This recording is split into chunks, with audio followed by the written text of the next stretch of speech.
जब ऐसे कर्म किए जाते हैं तो ये कभी पीछा नहीं छोड़ते। एक समय की बात है, एक सरपंच के पास में एक व्यक्ति अपने परिवार का झगड़ा लेकर के आया और वो झगड़े को सुलझाने के लिए मुखिया साहब के पास आया था। कुछ समस्याएं थीं जिनका निपटारा चाहता था।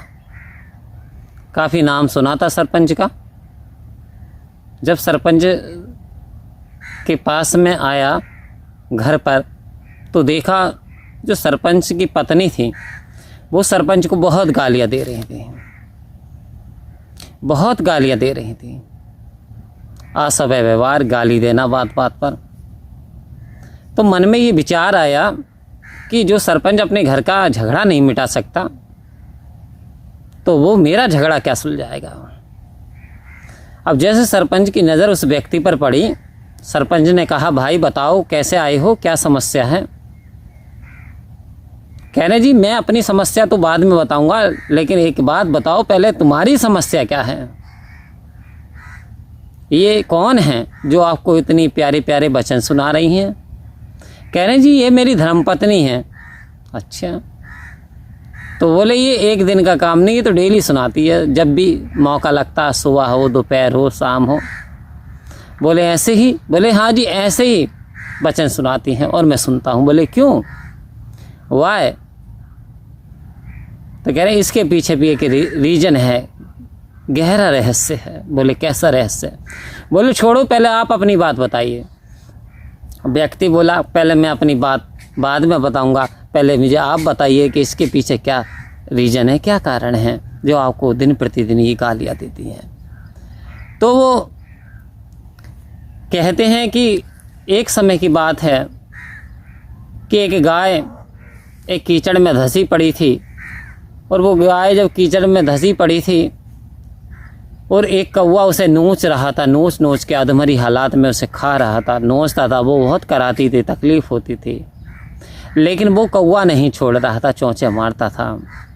कई दिन तक वो ऐसे ही उसका मांस खाता रहा, जीती कि जीती, और उसे बड़ी तकलीफ़ होती थी। आखिर एक बार उसने अपने प्राणों को उस गाय ने त्याग दिया और कुछ समय के बाद वो जो कौवा था उस कौवे को भी बाज ने मार दिया। तो बोले इस कहानी का और इससे मतलब क्या है। भाई वो गाय थी, वो कौवा था, वो जानवर थे। बोले जानवर तो थे लेकिन गाय मरी नहीं थी, गाय सजीव जीवित थी और वो कौवा नोच नोच के खाता था, नोच नोच के खा रहा था अपने स्वाद के खातिर। और गाय करहा रही थी लेकिन वो नहीं छूटा। आखिर गाय ने प्राण त्याग दिए। तो कह रहे हैं फिर आपसे क्या संबंध है। बोले ये जो गाय है इसे स्त्री का जन्म मिला और ये मेरी पत्नी के रूप में आई। मैं वही कौवा हूँ जो उस गाय को नोच नोच के खाता था, नोच नोच के खाता था। तो आज यदि ये मुझे दिन प्रतिदिन नोचती है, दिन प्रतिदिन गाली देती है, तो फिर मैं बुरा क्यों मानूं। तो कह रहे हैं कर्मों की गति, ये सब कर्म की बात है। और संत महात्माओं जिस प्रकार से वो मुझे, मैंने कष्ट दिया, आज वो मुझे कष्ट दे रही है, तो इसमें मैं बुरा क्यों मानूं। तो कहते हैं हमारे जो कर्म हैं वास्तव में यदि इनसे अकर्म छुटकारा पाना है तो सबसे पहले तो कर्ता के भाव को मिटाना होगा। दूसरी बात जो सद्गुरु कह रहे हैं, कर्म से किसी को हानि नहीं पहुंचानी, ना तो मन से, ना वचन से, ना वाणी से। 3 तरीके के पाप इंसान से हुआ करते हैं। कभी कभी इंसान मन से दूसरे का बुरे भाव मन में अंदर आ जाते हैं, बुरा सोचने लगता है, बुरा करने की योजनाएं बनाता है।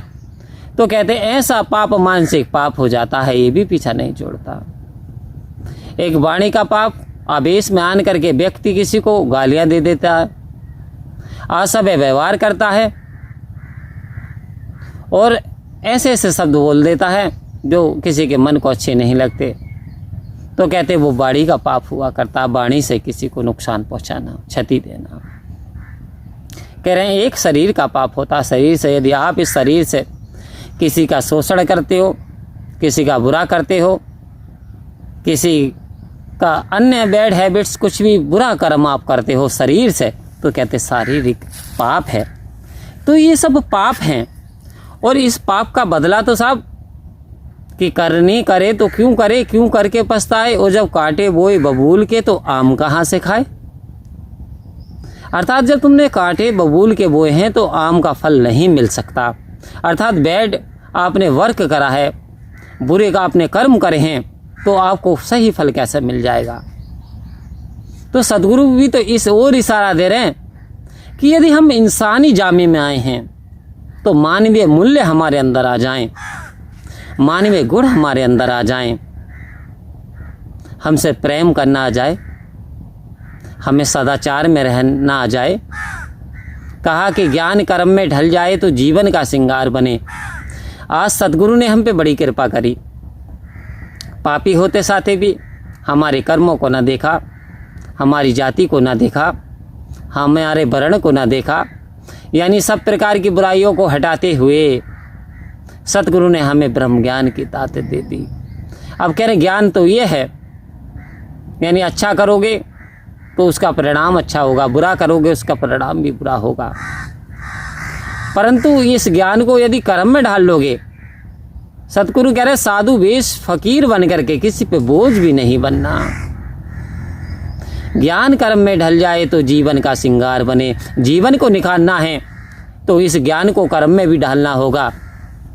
केवल पढ़ लिया, केवल सुन लिया, केवल बोल दिया, और यदि हम इस पर मनन नहीं कर पाए, सतगुरु के वचनों पर चल ना पाए, जो ज्ञान मिला है हम उसे जीवन में नहीं अपना पाए, तो वास्तव में फिर हम उस पत्थर से और ज़्यादा कुछ नहीं है। कौन से जो पत्थर जल के अंदर डाला जाता है और कुछ समय के बाद निकाला जाता है तो कुछ समय तक तो गीला रहता है, उसके बाद आफ्टर सम टाइम वो सूख जाता है। और संत महात्माओं तो फिर हमारी सरलता कैसे मिलेगी, हमें सहजता कैसे मिलेगी, कैसे मन सुकून से भरेगा। तो सदगुरु कह रहे हैं सुकून देना होगा।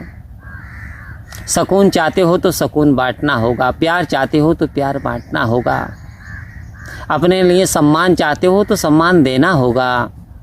तो यही चीज़ सिखाती है कि हमें अपने कर्मों को शुभ रखना है, अच्छे अच्छे कर्म करने हैं, सतगुरु के वचनों का पालन करना है।